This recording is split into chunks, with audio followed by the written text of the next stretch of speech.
তো এই রাজবাড়িও কিন্তু স্বদেশী মুভমেন্টের সঙ্গে একদম অঙ্গাঙ্গি ভাবে জড়িত ছিল।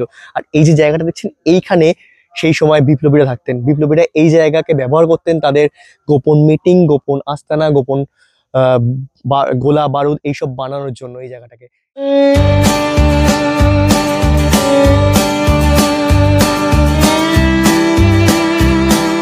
এখন যে জায়গাটায় এসেছি, এই জায়গাটা কিন্তু মানে এই জায়গাটা ডিরেক্ট নেতাজির সঙ্গে যুক্ত। নেতাজি কিন্তু এইখানে এসেছিলেন এবং তখন স্বাধীনতা সংগ্রামের সময় নেতাজি এখান থেকে বক্তৃতা রেখেছিলেন এবং স্বাধীনতা যোদ্ধাদের উদ্বুদ্ধ করেছিলেন। আমরা এখন এসেছি নারাজল রাজবাড়িতে, পশ্চিম মেদিনীপুরের নারাজল রাজবাড়ি। এটা নতুন মহল। আজকে 1 জানুয়ারিতে আমাদের দ্বিতীয় গন্তব্য হলো নারাজল। পশ্চিম মেদিনীপুর জেলার এটিও একটি ছোট্ট গ্রাম। এখানে রয়েছে এখানকার এক রাজবাড়ি, নারাজল রাজবাড়ি। এই জায়গাটার সম্পর্কেও একটা ইতিহাস রয়েছে, তো সেটা পরে জানবো। তো এখন আমরা প্রবেশ করছি রাজবাড়ি বাইরের দিকে।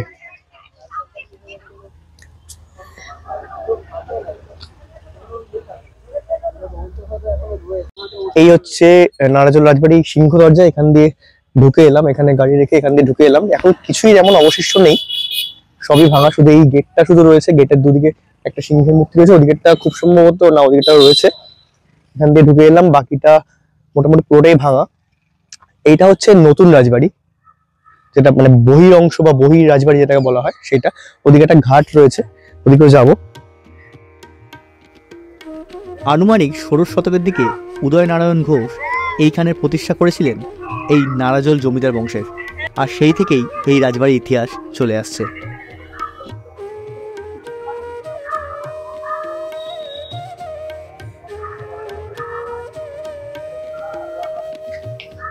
শ্বেত পাথরের মেঝে, তবে কিছুই এখন অবশিষ্ট নেই। এই বাড়ির দরজাগুলো ওখান দিয়ে উপরে যাওয়ার রাস্তা রয়েছে, তবে এগুলো সবটাই এখন বন্ধ। মাঝখানে হয়তো বাড়িটা রিপেয়ার করার চেষ্টা হয়েছিল, তবে আবার কাজ বন্ধ হয়ে গেছে।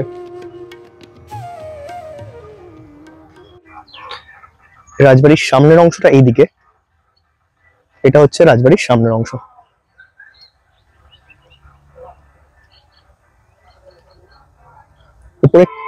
উপরে কাজগুলো দেখুন কি সুন্দর এখনো। আর ওই উপরে খুব সম্ভবত ছাদ, ওটা এদিকে একটা বারান্দা রয়েছে, আর এটা হচ্ছে নিচের জায়গাটি। এখানে সব পিকনিক চলছে।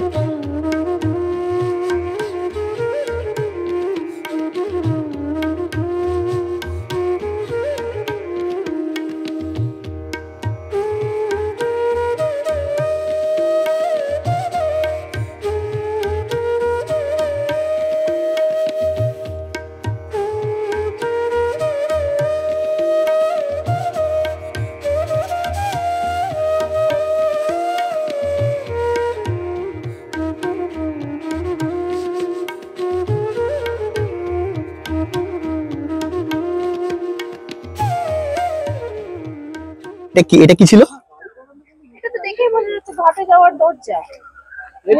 এখানেও একটা সুন্দর মন্দির মতো করা রয়েছে। এইদিকেই ঘাটটা রয়েছে, সিঁড়িগুলো ভেঙে গেছে। ঠিক সামনেই হচ্ছে রাজবাড়িটা। আর একটা জিনিস হচ্ছে এই যে পুরোটা,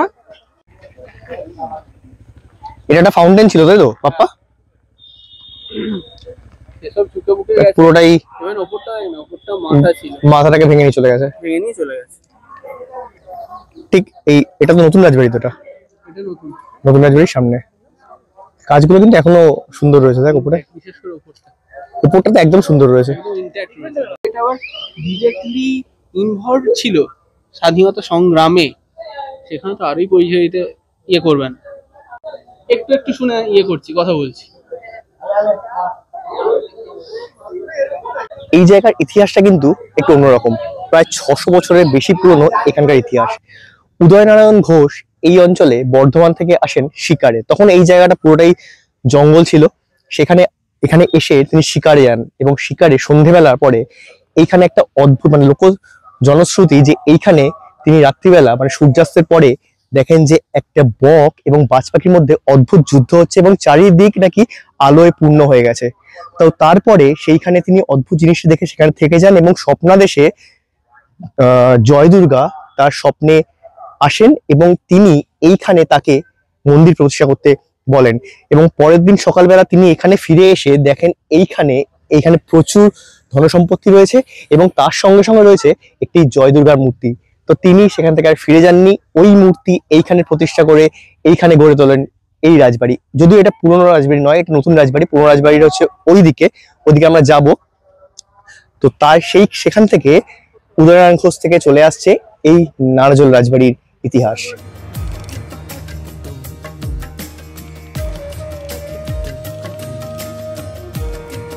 ক্ষুদিরাম বসুর বাবা মহেন্দ্রলাল বসু তিনি ছিলেন এই রাজবাড়ির তহসিলদার। আর এই রাজবাড়িতে বললাম যেরকম গান্ধীজি, মতিলাল নেহরুজি, তারপর আরো অনেকেই, ঋষি অরবিন্দ, রবীন্দ্রনাথ ঠাকুর, নেতাজি তো অবশ্যই তিনি এখানে কিন্তু এসেছেন এবং স্বাধীনতা যুদ্ধের যে ইতিহাস তা কিন্তু এখানে অনেকটাই এই জায়গার সঙ্গে যুক্ত। এই নতুন রাজবাড়ির ঠিক উল্টো দিকে রাস্তা দিয়ে, গ্রামের রাস্তা দিয়ে যাচ্ছি পুরনো রাজবাড়ির দিকে। এই পাশে একটা পুকুর রয়েছে আর এখান দিয়ে যাচ্ছে হচ্ছে পুরনো রাজবাড়ির দিকে, একদম গ্রামের মেঠো পথ, সেখান দিয়ে যাব পুরনো রাজবাড়ির দিকে। এইদিকে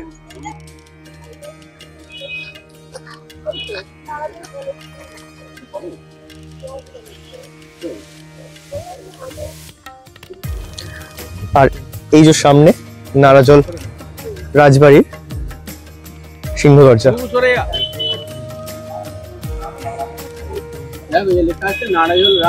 রাজ কলেজ।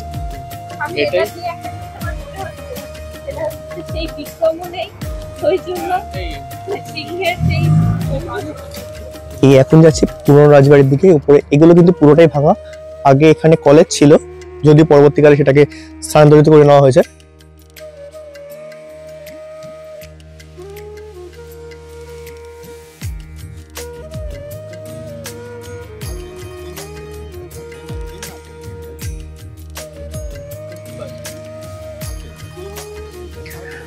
এই জায়গাটা সম্পূর্ণই এখন ভেঙে গেছে।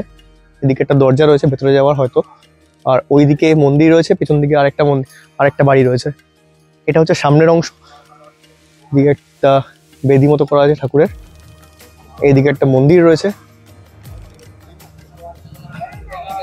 এই হচ্ছে ওপরের অংশটা। এই আমার ঠিক সামনে যে হলুদ যে বাড়িটা সেটাই হচ্ছে পুরনো রাজবাড়ি। এখানে একটা মন্দির রয়েছে, হয়তো এটাও বেশ পুরনো মন্দির। এর কিন্তু কাজগুলো এখনো বেশ সুন্দর রয়েছে, জানি না পরবর্তীকালে বানানো হয়েছে কিনা।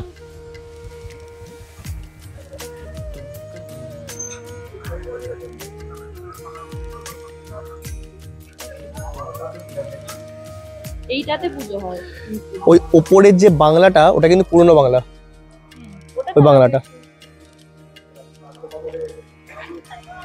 তারপরে এখানকার উৎসর্গ লিপি রয়েছে এই মন্দিরের, আর এই হচ্ছে মন্দিরের কাজটি।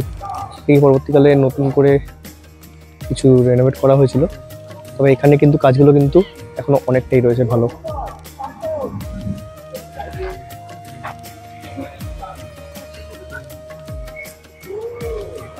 এগুলো একসঙ্গে ছিল। আর সামনে হচ্ছে এই জায়গাটা হচ্ছে দুর্গা দালান বা নাট মন্দির ছিল, যেটা এখন সম্পূর্ণ ভেঙে গেছে। জানি না এখন দুর্গাপুজো হয় কিনা এখানে ভেতরে।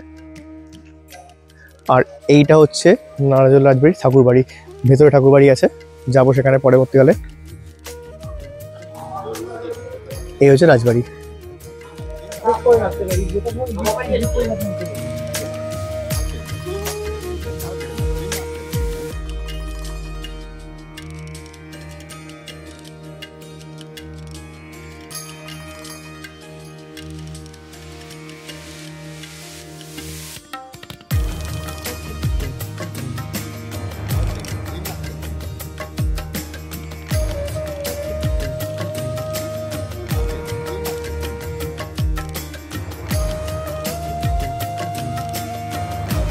রাজবাড়ির ভিতরে যাওয়ার রাস্তা।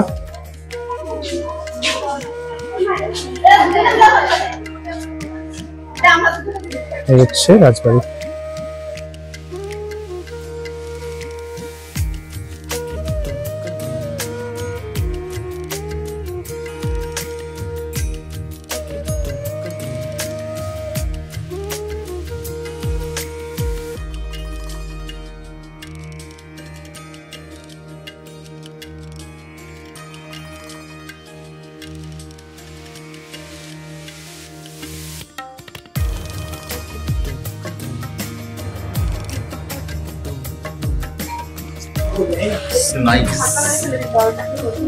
এটা হচ্ছে নিজস্ব পুকুর।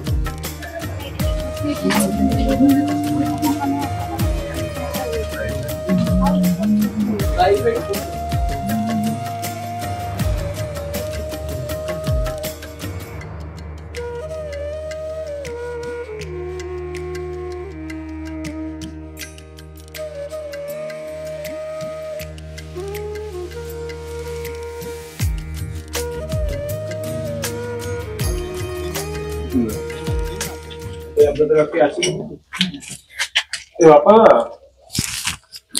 এইটা হচ্ছে দুর্গা মন্দির, এটা নাট মন্দির, রেড জোন এলাকা। এইটা কিন্তু বাড়ির অন্দরমহল। এইখানে বিপ্লবীরা মিটিং বা এগুলো করতেন তখনকার দিনে, এর ভিতরে মিটিং হতো। এইটা হচ্ছে দুর্গা মন্দির, মানে এটাই হচ্ছে জয় দুর্গা মন্দির খুব সম্ভবত। এটা হচ্ছে আদি দুর্গা মন্দির আর কি। আচ্ছা, মানে জন্যই এটা নাটমন্দির। 600 কত বছরে এই মন্দিরটা ভেঙে যাওয়ার জন্য তারপর সেখানে নিয়ে চলে যায়। মানে জয় দুর্গা মন্দির যেটা স্থাপন করা হয়েছে সেটাই এখানে স্থাপন করা হয়েছিল। বাড়ির পিছনের অংশ, জায়গাটা কিন্তু বেশ ভেতরে, এবং ভেতরে কিন্তু পুরো বন্ধ করে রাখা হয়েছে, কারণ এখানে লোকজন এসে প্রচন্ড ভাবে নোংরা করে, প্রচন্ড ভাবে জায়গাটাকে দূষিত করে, যেটা কিন্তু সত্যি একদমই কাম্য নয়। পেছনের যে জায়গাটা সেটা কিন্তু দুর্গা মণ্ডপ, যেটা আদি দুর্গা মন্দির, যেটা মানে জয় দুর্গা মন্দির যেটা, সেটা হচ্ছে এখানে ছিল। আর এইটা হচ্ছে নাট মন্দিরটা।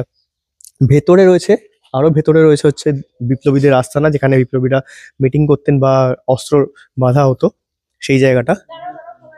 উদয়নারায়ণ ঘোষ যে মন্দিরটা প্রথম তৈরি করেছিলেন সেটা হচ্ছে এই মন্দিরটি।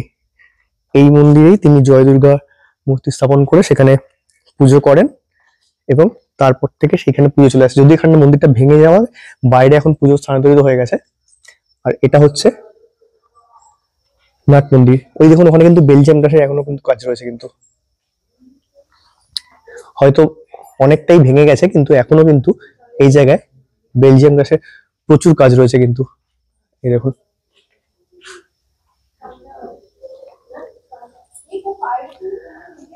বাড়ির পেছনটায় না এলে কিন্তু বুঝতে পারতাম না যে বাড়িটা কতটা বড় এবং পেছন দিকে কতটা জায়গা রয়েছে।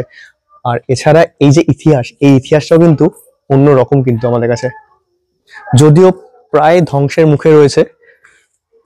আশা করব সরকার থেকে এই জায়গাটাকেও হয়তো কোনোভাবে পুনরুদ্ধার করা হবে। পুনরুদ্ধার করলে অবশ্যই এই জায়গার জন্য এবং এই জায়গার লোকজনের জন্য কিন্তু অবশ্যই ভালো। কিন্তু আশা রাখবো, আশা করব যেমন এই জায়গাটাকে পুনরুদ্ধার করা হয়।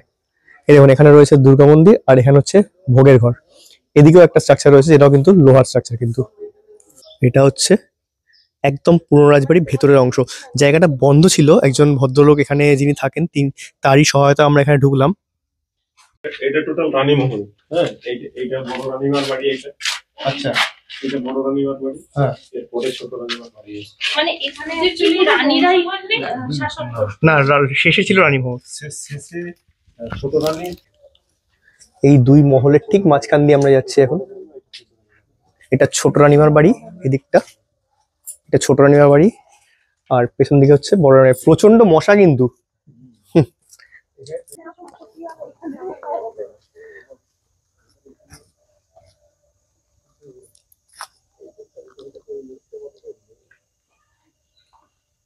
হ্যাঁ, ঠিক আছে, আর ভেতরে না হলো অসুবিধা নেই কোনো। এই ভেতরটা হচ্ছে বিপ্লবীদের আড্ডা ছিল। আচ্ছা আচ্ছা আচ্ছা আচ্ছা, বিপ্লবীদের আড্ডা, এইখানেই বিপ্লবীদের আড্ডা ছিল। পিছনটা। হুম হুম হুম। এরপরে আছে পরীক্ষা। মানে যাতে কোনোভাবেই কোনোভাবেই সত্য। হ্যাঁ। এই ভেতরটা টোটাল আছে 52.5 বিঘে। হ্যাঁ, ভেতরটা টোটাল। আর যাবো না। এই লিচু গাছে যে প্রচুর লিচু হয়, তখনকার গাছ। এইগুলো পুরোটাই বোধহয় বিপ্লবী আস্তানা ছিল।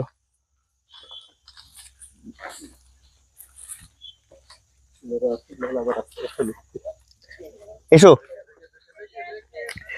সামনের দিক দিয়ে না ঢুকে আমরা পেছন দিক দিয়ে এলাম।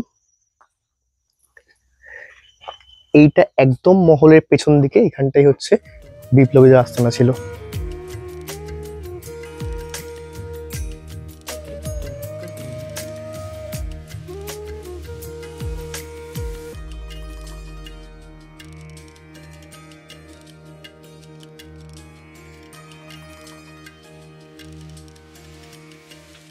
এই দেখুন, এই সামনে কিন্তু ছিল একটা সুড়ঙ্গ, যেটাকে এখন বন্ধ করে দেওয়া হয় যদিও।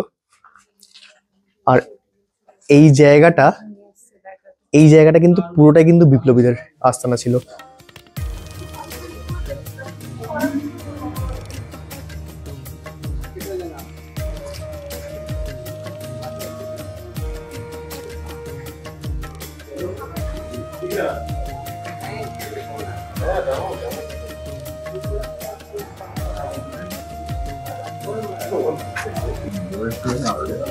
আলো লাগবে না, কিচ্ছু লাগবে না।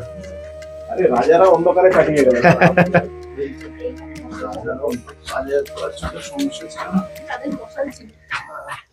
এই হচ্ছে ছাদ, অসাধারণ। মানে ওই যে দূরে পরীক্ষাটা দেখলে ওই পরীক্ষাটা পুরো এলাকাটা বেষ্টন করা আছে। ওই যে পরীক্ষা যখন জল ওই যে পরীক্ষা। আচ্ছা আচ্ছা আচ্ছা, হ্যাঁ, ওই টপে উঠতে পারলে এখানে উঠুন, ওই যে সিঁড়ি আছে। এটা কি পুরোটা? হ্যাঁ, ওখানে উঠুন। মানে এটা ছিল হচ্ছে পেছন দিকের মহল, এটা এটা একদম বিপ্লবীদের একদম মেইন জায়গা। আর সামনে দোকান আছে রানী মহল। রানীমহল তার আগে রাজার বাড়ি, সেই সবচেয়ে বড়টা। সামনে রাজা থাকতেন, তারপরে রানীমা। তারপর বিপ্লবী। সাধারণ ভাই।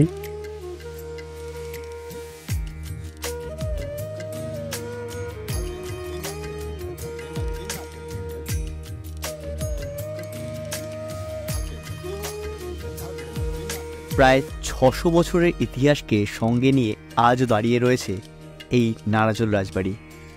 সময়ের সাথে ক্ষয় অনেকটাই হয়েছে, ভেঙে পড়েছে বাড়ির অনেকটাই, তবে আজও কিন্তু ঐতিহ্য একটুও ম্লান হয়নি। উপরের রাস্তা, উপরে একদম বাড়ির যে টপ, সেখান থেকে এই মহল। সামনে ওদিকে একটা মহল রয়েছে, জানি না এটা হয়তো সারানো হয়েছে পরবর্তীকালে।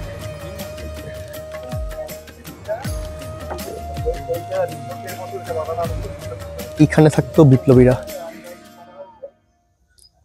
মানে এখানে ব্যাপারটা এমন ভাবে, বাইরে যে মহলটা দেখলাম যে হলদে রঙের বিল্ডিংটা, সেটা হচ্ছে রাজার মহল ছিল। রাজার মহলের পরে হচ্ছে দুই রানীর মহল, ছোট রানী এবং বড় রানী। এবং সব শেষে, মানে একদম দেখুন, এটা কিন্তু একদম শেষে এই জায়গায় ছিল হচ্ছে বিপ্লবীদের আস্তানা। বিপ্লবীরা সব এখানে থাকতেন এই জায়গায়।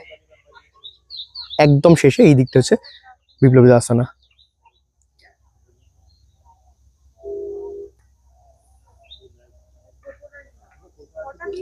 আমাদের মেদিনীপুর কিন্তু একটা দিক দিয়ে কিন্তু প্রচন্ডভাবে বিখ্যাত, যেটা হচ্ছে বিভিন্ন স্বদেশী মুভমেন্টের সঙ্গে। তো এই রাজবাড়িও কিন্তু স্বদেশী মুভমেন্টের সঙ্গে একদম অঙ্গাঙ্গি ভাবে জড়িত ছিল। আর এই যে জায়গাটা দেখছেন, এইখানে সেই সময় বিপ্লবীরা থাকতেন। বিপ্লবীরা এই জায়গাকে ব্যবহার করতেন তাদের গোপন মিটিং, গোপন আস্তানা, গোপন গোলা বারুদ এইসব বানানোর জন্য। এই জায়গাটাকে, এই জায়গায় এসে কিন্তু একটা সত্যি একটা রোমাঞ্চ হচ্ছে, কিন্তু একটা অদ্ভুত লাগছে, কিন্তু অদ্ভুত ফিলিংস হচ্ছে। কিন্তু আমি একদম ওই টপে উঠেছিলাম ওইখানে। তো থ্যাঙ্কস টু এই দাদা, উনি আমাদের এখানে পুরো ঘুরিয়ে দেখালেন। এবং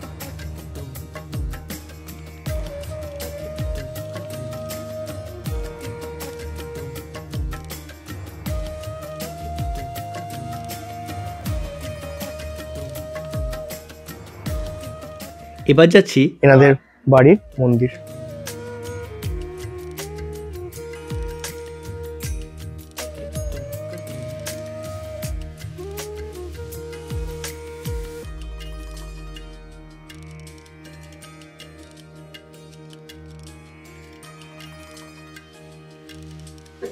এইটা হচ্ছে এনাদের কুলদেবতার মন্দির।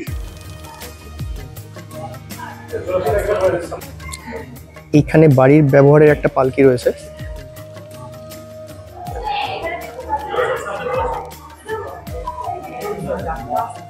আর এখন শ্রী জয় দুর্গার মন্দির হচ্ছে এইটা, মানে কুলদেবতার যে মন্দির সেটা এখন এইখানে।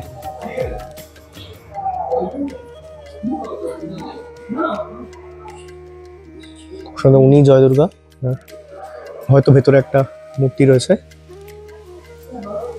অসাধারণ। এই ভেতরে রয়েছে দুর্গা ঠাকুরের মূর্তি। এইখানে যে কাজগুলো, সেগুলো কিন্তু পুরো বেলজিয়াম গাছের কিন্তু। এই যে এই কাজগুলো, এগুলো কিন্তু নাটমন্দির যেটা, সেটা কিন্তু পুরো সম্পূর্ণ বেলজিয়াম গাছের। পুরো পাথর দিয়ে কাজগুলো করা রয়েছে। খুব সম্ভবত দেবী দুর্গারই যে বাকি যে রূপ, সেই রূপের বিভিন্ন কাজ রয়েছে এখানে। যদিও অনেকটাই ভেঙে গেছে, কিন্তু তারপরেও কিন্তু জায়গাটা কিন্তু এখনো কিন্তু একটা ঐতিহাসিক গুরুত্ব বহন করে। নবরত্ন এই মন্দিরটির মধ্যে পূজিত হয়ে চলেছেন মা জয় দুর্গা। তবে এই মন্দিরটির মধ্যে রয়েছে কিন্তু এনাদের বাড়ির যিনি কুলদেবতা রঘুনাথজিউ এবং গোবিন্দজিউয়ের মন্দির। সে রথের দড়ি, ওইদিকে রয়েছে চতুর্দোলা, আর ওইখানে হচ্ছে পালকি।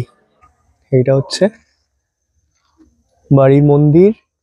এই পুরনো বাড়িটা কিন্তু বেশি ইন্টারেস্টিং। আর এই সামনে রয়েছে দুর্গা মণ্ডপ, আর এই দিকে রয়েছে একটা শিব মন্দির, যেটাকে পরবর্তীকালে নতুন করে বানানো হয়েছে। তবে একটা জিনিস কিন্তু বলা চলে যে আমরা পাথরায় যেরকম দেখলাম, পাথরায় কিন্তু সবটাই কিন্তু মানে মন্দিরের বেশিরভাগ জিনিস কিন্তু ওখানে চুরি হয়ে গেছে বা কেউ নিয়ে চলে গেছে। তবে এইখানের কিন্তু যে কাজগুলো রয়েছে সেগুলো কিন্তু এখনও ইন্ট্যাক্ট রয়েছে। হয়তো বা এটা লোকজন তেমন জানে না বলে সেই জন্য হয়তো এই জায়গাটা এখনও ইন্ট্যাক্ট রয়েছে। আর ভেতরে যে কাজগুলো দেখলাম সেগুলো কিন্তু সত্যি অসাধারণ। সত্যি এইখানে এলে অবশ্যই কিন্তু এই জয় দুর্গা মন্দির, এবং পারলে যদি সুযোগ হয় তাহলে ভেতরে রাজবাড়ির যে ভেতরের অংশ সেটা কিন্তু দেখে আসবেন। ওনারা বলছেন যে এইখানে কিছু বছরের মধ্যেই আর এই ভেতরে রাজবাড়ির ভেতরে থাকার একটা বন্দোবস্ত ওনারা চালু করবেন, রিসর্ট মতো চালু করবেন। তবে জানি না সেটা কদিন পরে চালু হবে। তো সেইটা হয়ে গেলে হয়তো ভেতরে থাকা যাবে। তবে এখন ভেতরে খুব উপদ্রবের জন্য, মানে স্থানীয় কিছু লোকজনের উপদ্রবের জন্য জায়গাটা নষ্ট করে দেওয়ার জন্য, তাই জন্য জায়গাটা বন্ধ রাখা হচ্ছে। কিন্তু যদি উপায় হয়, যদি চেষ্টা করেন, তাহলে হয়তো ভেতরে ঘুরে দেখতে পারেন। আর ঘুরে দেখলে সঙ্গে এই মন্দিরটা কিন্তু অবশ্যই ঘুরে দেখবেন। এই মন্দিরটা হচ্ছে ওনাদের যে কুলদেবতার মন্দির, সেই মন্দির জয় দুর্গা মন্দির। এই মন্দিরটা ছিল কিন্তু আগে এই বাড়ির একদম ভেতরে, যেখানে আমরা গেছিলাম সেই ভেতরে ছিল মন্দিরটা সেখান থেকে নিয়ে এসে পরবর্তীকালে এখানে স্থাপন করা হয়, কারণ সেই জায়গাটা ভেঙে যাওয়ার জন্য। আর ওই মন্দিরের ঠিক সামনেও কিন্তু একটা নাট বাংলো মতো ছিল, সেটাও কিন্তু মানে একই রকম বেলজিয়াম গ্লাসেরই মান। আর এটাও যেমন বেলজিয়াম গ্লাসের, ওটাও কিন্তু বেলজিয়াম গ্লাসের। এরপর যাবো এখান থেকে ওনাদের যে রাসপঞ্চ আছে বা যে রথটা রয়েছে সেইটা দেখতে। এই আমার পেছনেই যেটা রয়েছে এই জিনিসটা, এটা হচ্ছে এখানকার 25 চূড়া বিশিষ্ট রাসমঞ্চ। আর এই দিকে রয়েছে আমার ঠিক এই দিকে রয়েছে মোট ছটি শিব মন্দির। আর তার সঙ্গে ঠিক রাস্তার অন্য পারে এই দিকটাতে এখানে রয়েছে এনাদের রথ, যে রথের দড়ি আমরা দেখে এলাম নারাজল রাজবাড়ির মধ্যে।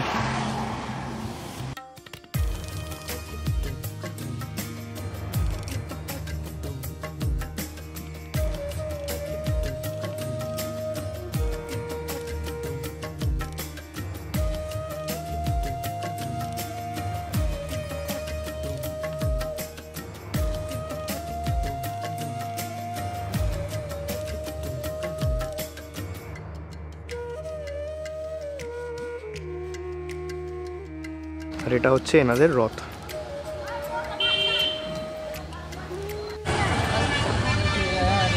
এইটা হচ্ছে জলহরি।